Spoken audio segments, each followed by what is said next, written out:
AP ప్రభుత్వ whip Janasena MLA Bolisetti Srinivas సంచలన వ్యాఖ్యలు చేశారు. తనతో ఉన్న కొంతమంది నాయకులు తాను చనిపోవాలని కోరుకుంటున్నారని అన్నారు. బై ఎలక్షన్స్ వస్తే కొంతమంది ఎమ్మెల్యే అయిపోవాలని చూస్తున్నారని మండిపడ్డారు. ఎవరు త్యాగాల వల్ల తనకు ఎమ్మెల్యే సీటు రాలేదని స్పష్టం చేశారు. తాడేపల్లిగూడెం నియోజకవర్గ ప్రజల కోసం పనిచేస్తున్నారని చెప్పారు. అధికారులను ఇబ్బంది పెట్టి బెదిరిస్తే సహించేది లేదని బొలిశెట్టి శ్రీనివాస్ హెచ్చరించారు. అధికారులను కాపాడుకుంటారని హామీ ఇచ్చారు. తనకు పవన్ కళ్యాణ్ టికెట్ ఇస్తే తాడేపల్లిగూడెం ప్రజల వల్ల ఎమ్మెల్యేగా గెలిచానని తేల్చి చెప్పారు. ఎవరి దయాదాక్షిణ్యాల వల్ల గెలవలేదన్నారు. ఏ తెలుగుదేశం పార్టీ కార్యకర్తను తాను ఇబ్బంది పెట్టలేదని బొలిశెట్టి శ్రీనివాస్ స్పష్టం చేశారు. నేను ఎప్పుడు చచ్చిపోతున్నా బై ఎలక్షన్ అవుతుందని చూస్తే దాంట్లో అర్థమే ఉంటుంది. ఊరు నష్టపోద్ది. మీకోసం పనిచేసే వాళ్ళు, వాళ్ళ కోసం పనిచేసే వాళ్ళు వస్తే పోయిది ఊరు పోద్ది, కాన్స్టిట్యున్సీ పోద్ది. కానీ కొంతమంది ఉద్దేశపూర్వకంగా నా మీద కొంతమంది ఎస్సీ సోదరులని గొడవ పంపించిన వ్యక్తులు మాత్రం నేను నా గుమ్మలోకి రానివ్వను. అంతవరకు అలాంటి వాళ్ళు 3-4 ఉన్నారు నాకు, అంతే. నన్ను స్వయంగా కష్టపెట్టి నా వ్యాపారాలు పాటు చేసిన వ్యక్తులు కూడా నేను వాళ్ళ గురించి పట్టించుకుంటలేదు. అది నాకు వాళ్ళకు ఉన్నది రాజకీయ వైరం ఉంటే అది అలా చూసుకుంటాం, అది ఇబ్బంది లేదు.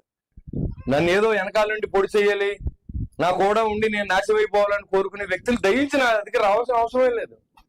నేను ఒకటి చెప్తున్నా, ఇవాళ ఎమ్మెల్యేగా అయ్యానంటే పవన్ కళ్యాణ్ గారు నాకు మ్యాండేట్ ఇచ్చినందువల్ల, తాడేపూడెం కాన్స్టిట్యూన్సీ లో ఉన్న ప్రజలు ఓట్లు వేసినందువల్ల అయ్యాను. కానీ ఎవరి త్యాగాలతో నేను అవలేదని కూడా నేను క్లారిటీ ఇస్తాను. పార్టీలు 3 పార్టీలు కలిసి నరేంద్ర మోడీ గారు, పవన్ కళ్యాణ్ గారు, చంద్రబాబు నాయుడు ఆశయంతో నాకు టికెట్ వచ్చింది. ఖచ్చితంగా టికెట్ వచ్చిన తర్వాత గెలిపించడం అనేది ప్రజలు చేయవలసిన అవసరం ఉంది. ప్రజలు అత్యధిక మెజార్టీని ఇచ్చారు. తాడేపూడెం కాన్స్టిట్యున్సీ ఏర్పడిన తర్వాత 62,500 మెజార్టీతో నన్ను నెగ్గించారు. నేను ఒక సామాన్యుడిని. మా నాన్నగారు ఒక ఆర్టీసీ డ్రైవరు.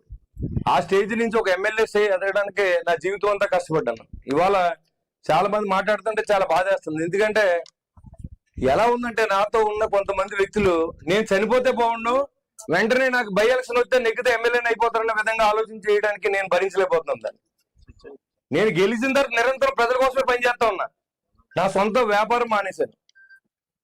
నేను ఎక్కడా కూడా ఎవరిని ఇబ్బంది పెట్టలేదు. ఇటు తెలుగుదేశం మిత్రులు కానీ, అటు జనసేన కానీ, అటు బీజేపీ కానీ. నేను ఎన్డీఏ ఎమ్మెల్యే, నేను ఏ పార్టీకి సంబంధించిన వ్యక్తిని కాదు. ఇన్ని జరుగుతూ ఉంటాయి. ఓ పక్కన అధికారుల్ని సమన్వయంతో పనిచేయించాలి అంటే, ఓ పక్కన అధికారులు బెదిరిస్తారు. నువ్వు ఉండాలని లేదా, పైన మా పార్టీ ఉంది, నేను పంపేస్తాం. ఏం పంపేస్తారు మీరు? నేను ఎన్డీఏ ఎమ్మెల్యేని, నేనేమి వైఎస్ఆర్సీపీ ఎమ్మెల్యేని కాదు. ఇక్కడ అధికారులను కూడా పరిరక్షణ చేసుకోవాల్సిన అవసరం ఉంది. అధికారులకు అవసరం నాకు పూర్తిగా ఉంది. అధికారులు చేయకపోతే నేను చేయలేను. ఇక్కడ చేయమని కమిషనర్ ఆదేశిస్తే కమిషనర్ ఇవన్నీ చేయించాడు. నేను ఎప్పుడు చచ్చిపోతున్నా బై ఎలక్షన్ అవుతుందని చూస్తే దాంట్లో అర్థమే ఉంటుంది. ఊరు నష్టపోద్ది.